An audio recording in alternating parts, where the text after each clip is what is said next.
podcast kali ini. Kita kedatangan bintang tamu ya guys ya. Semoga semuanya tetap sehat-sehat, semangat menjalankan ibadah puasa. Oke guys, bintang tamu kita kali ini kita akan membahas soal pola makan di bulan Ramadan ini tentunya kan. Pola makan di bulan Ramadan kita biasanya kan cuma sahur sama berbuka 2 kali ya guys ya. Nah, kita akan membahas secara lebih rinci lagi bagaimana pola makan yang sehat di bulan Ramadan. Kali ini kita kedatangan bintang tamu mahasiswa gizi dari UINSUS Riau. Ya, silakan kita langsung aja berbincang-bincang bersama mahasiswa ini ya guys ya, mahasiswa gizi. Halo, perkenalkan nama saya Serli Datul Putri. Saya mahasiswa gizi Universitas Islam Sultan Syarif Qasim Riau. Ya, karena itu pola makan sehat tetap harus menjadi perhatian ya dari kita selama bulan puasa ini. Jadi dalam mengatur pola makan selama bulan puasa, seharusnya kita menjaga jenis makanan kita yang baik untuk sahur dan berbuka. Porsinya juga tepat dan juga waktu mengkonsumsi makanan tersebut juga harus tepat gitu. Oh gitu, jadi pandai-pandai kita mengontrol dalam hal seperti itu ya Sari. Jadi ngomong-ngomong soal sahur dan berbuka, ini apa saja yang harus kita perhatikan dalamnya sahur, berbuka gitu? Apa saja yang kita harus kita perhatikan? Apakah ada hal-hal yang harus kita lebihkan dari hari-hari biasa atau gimana? Ya, kita mulai dari sahur dulu ya. Ya sahur dulu, soalnya kan kita sahur dulu. Gitu. Iya. Jadi menjaga pola makan sehat di kala sahur itu penting dilakukan sebagai energi untuk memenuhi kebutuhan kita saat seharian berpuasa ya kan. Iya. Jadi saat sahur makanan kita itu lengkap dan juga seimbang antara karbohidrat, protein, lemak. Jadi hanya saja saat sahur asupan kalori itu perlu dilebihkan gitu. Jadi harus dilebihkan yang mengandung karbohidrat kompleks. Jadi misalnya nasi merah. Jadi nasi merah itu sebagai sumber karbohidrat kompleks bisa dijadikan pilihan untuk menjaga kadar gula darah dan memberikan efek kenyang yang lebih lama gitu. Karena sumber karbohidrat dengan serat yang tinggi, jadi kenyang kita lebih lama, jadi kita bisa menahan lapar lebih lama sampai buka gitu. Jadi begitu penjelasannya. Jadi kita harus memenuhi kebutuhan makan kita dengan 4 sehat 5 sempurna gitu ya kan. Iya, juga harus terpenuhi. Iya, jadi kalau bisa di sahur itu dilebihkan yang karbohidrat kompleksnya seperti makan beras merah tadi. Iya. Jadi beras merah supaya kita nggak lapar-lapar siangnya gitu. Iya, agar tahan lama Gitu ya guys ya. Jadi kalau seandainya nggak bisa pakai beras merah, jadi dilebihkan aja pakai beras biasa, banyak makannya ya guys ya. Seperti itu. Oke. Sekarang sebelum kita berbicara lanjut ke berbukanya ya Sari ya. Sekarang kita kan masih bahas tentang sahur nih. Jadi kan ada nggak sih makanan yang bisa menggantikan kayak yang Sari sebut tadi, beras merah, nasi, kayak gitulah kan. Ketika sahur gitu kan ada beberapa orang yang ketika bangun tidur perutnya nggak nerima kalau makan nasi gitu. Ada nggak makanan pengganti selain yang nasi tetapi tetap tahan lama. Iya, yang tetap tahan lama kayak karbohidrat gitu. Ada nggak pengganti makanannya gitu? Oke, baik saya jawab ya. Nah, jadi yang memberikan energi itu kan ada di karbohidrat. Nah, jadi karbohidrat itu tidak hanya ada di nasi. Jadi ada juga di kentang, roti, ubi, singkong, jagung. Oh iya, semacam umbi-umbian begitu ya? Iya, yang sumber karbohidrat. Terus kalau misalkan berat badan kita lebih ya, jadi itu tidak perlu memakan karbohidrat kompleks. Bisa juga dengan buah-buahan gitu. Buah-buahan misalnya bisa rebus. Rebus bisa itu Sari? Iya, bisa. Pengganti karbohidrat gitu ya? Iya, kalau misalnya berat badan kita udah lebih gitu.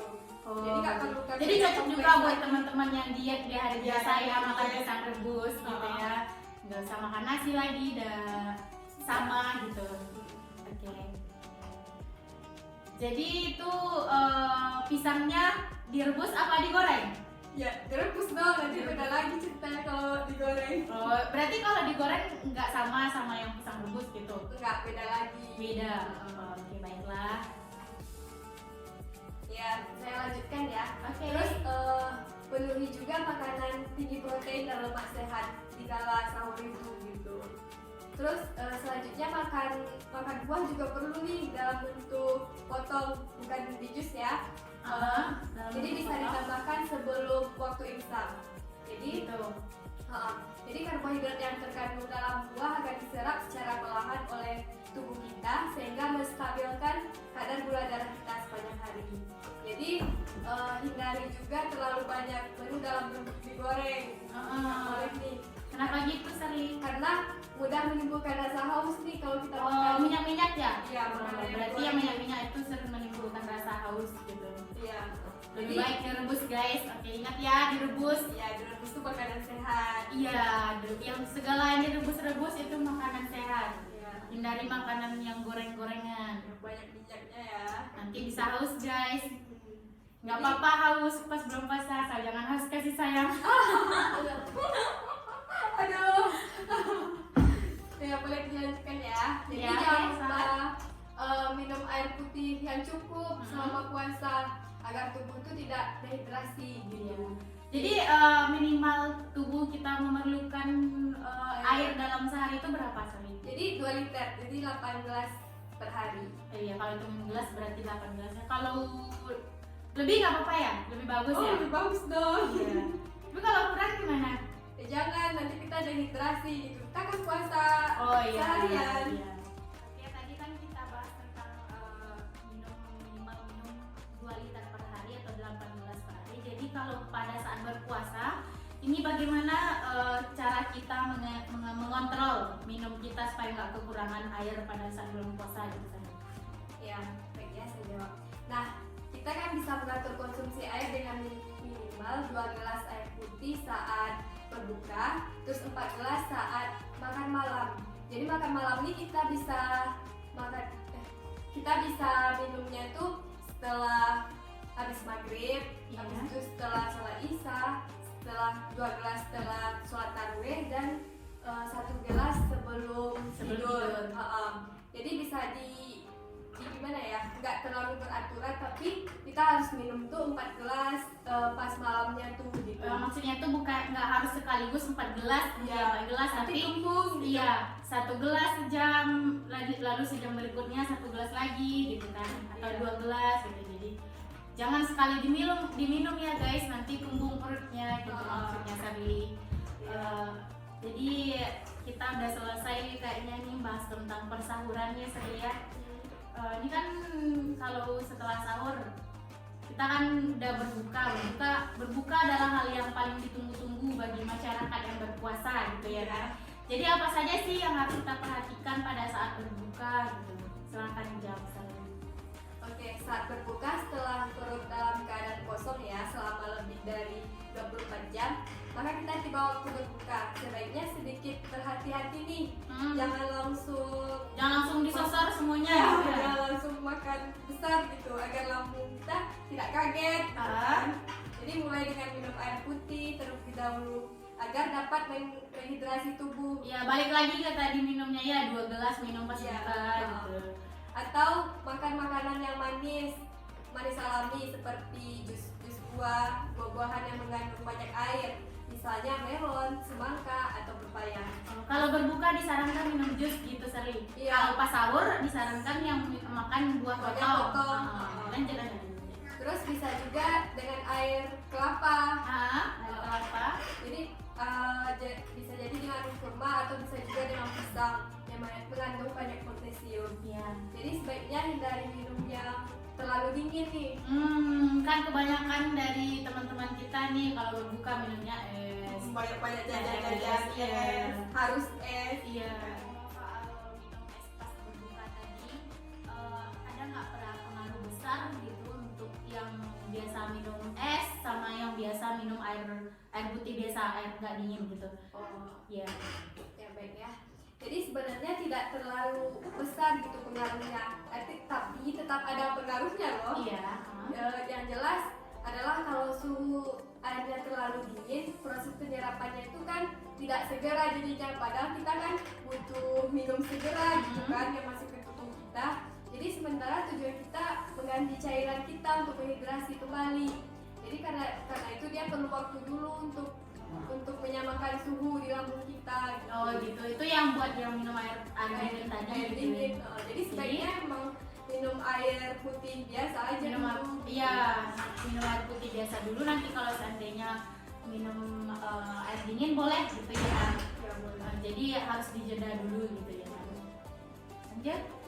Ya, nah jadi kita lanjutkan ya. Jadi makan saat berbuka itu makan besar bisa dikonsumsi setelah sholat maghrib.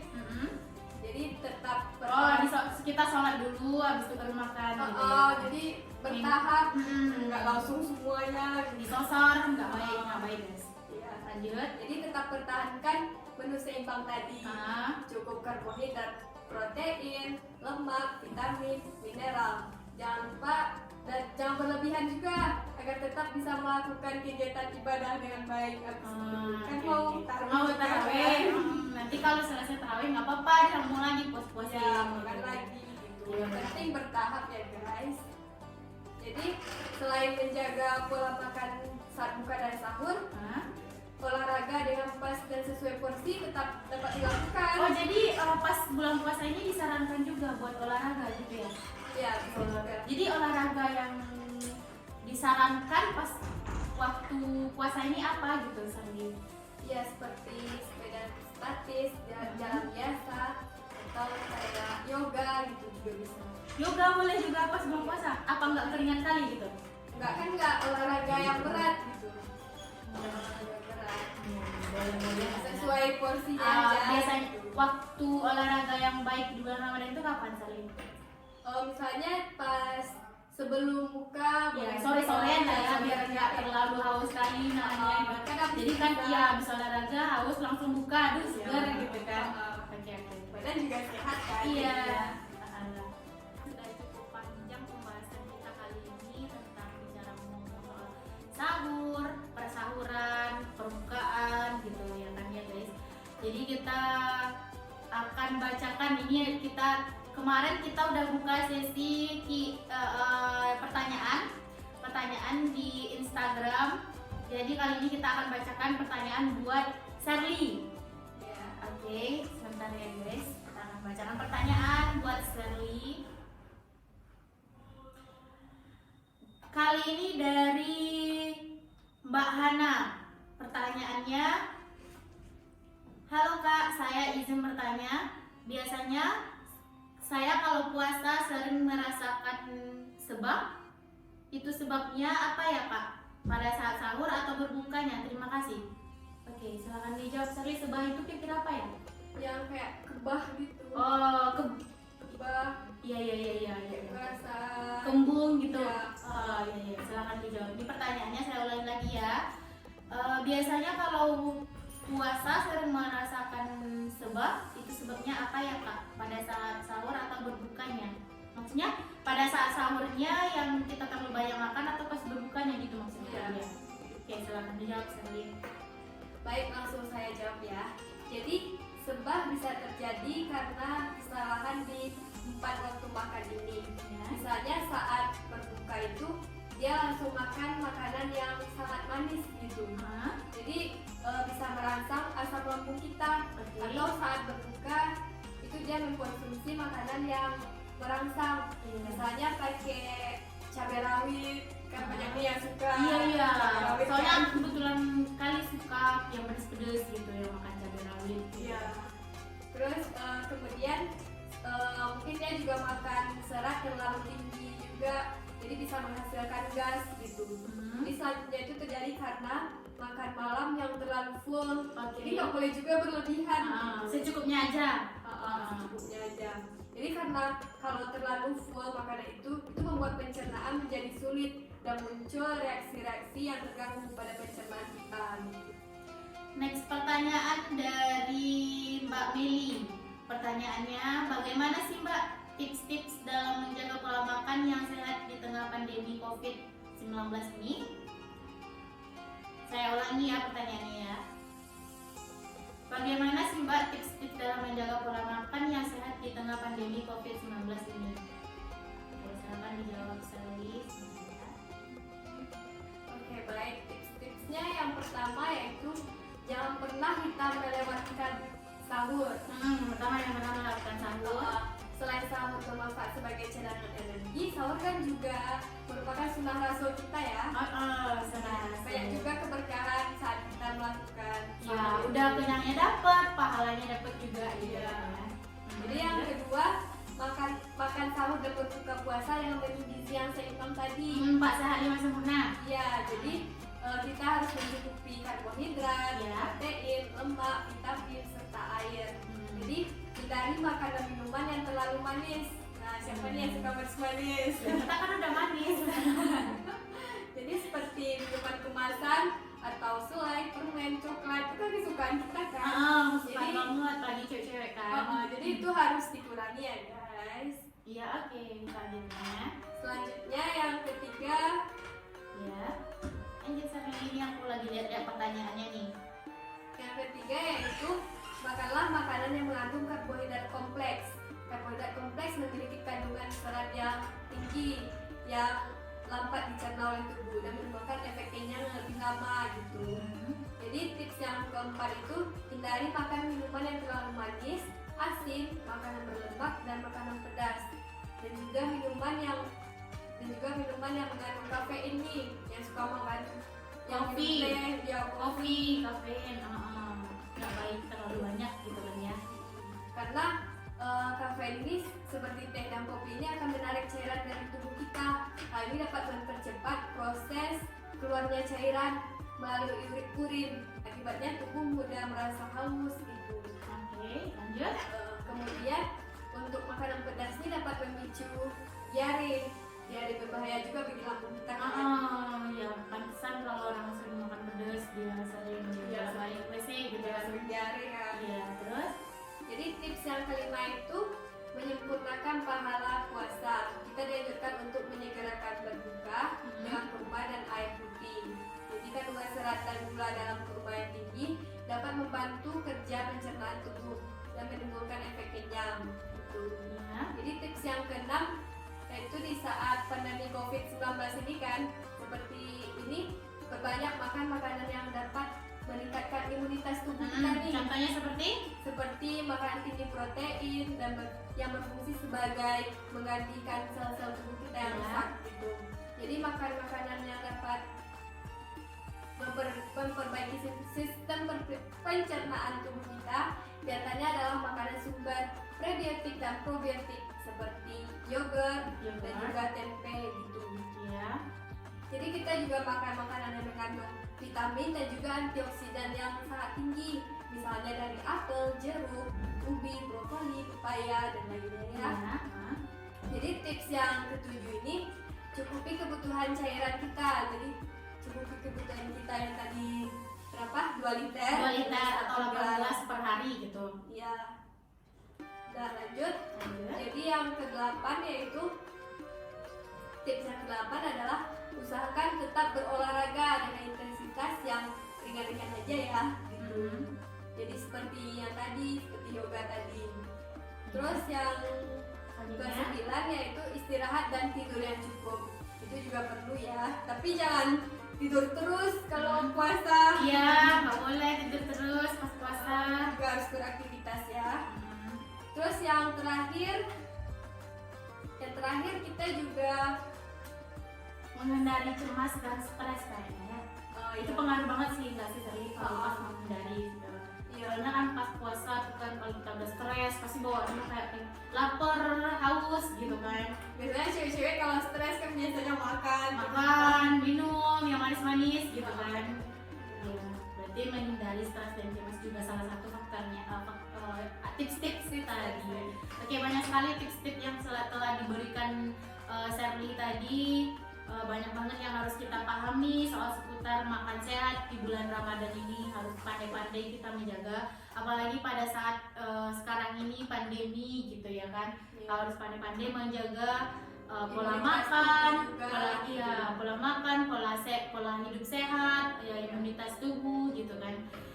Jadi terima kasih banyak Sarli udah mau datang ke sini gitu, memberikan ilmunya, kita sharing-sharing. Tadi juga ada 2 pertanyaan dari teman-teman kita tentang pola makan yang sehat di bulan Ramadan ini. Semoga tips-tips yang Sarli berikan bermanfaat bagi kita semua gitu, dan kita juga terhindar dari hal-hal yang berbahaya, penyakit-penyakit yang berbahaya gitu. Oke, kita sehat semua ya. Iya, salam hidup sehat gitu Ya. Oke, terima kasih Sarli. Mungkin hanya itu yang bisa kita bicarakan pada podcast kali ini. Teman-teman jangan lupa like, comment, and subscribe. Oke, terima kasih. Bye-bye. Assalamualaikum warahmatullahi wabarakatuh.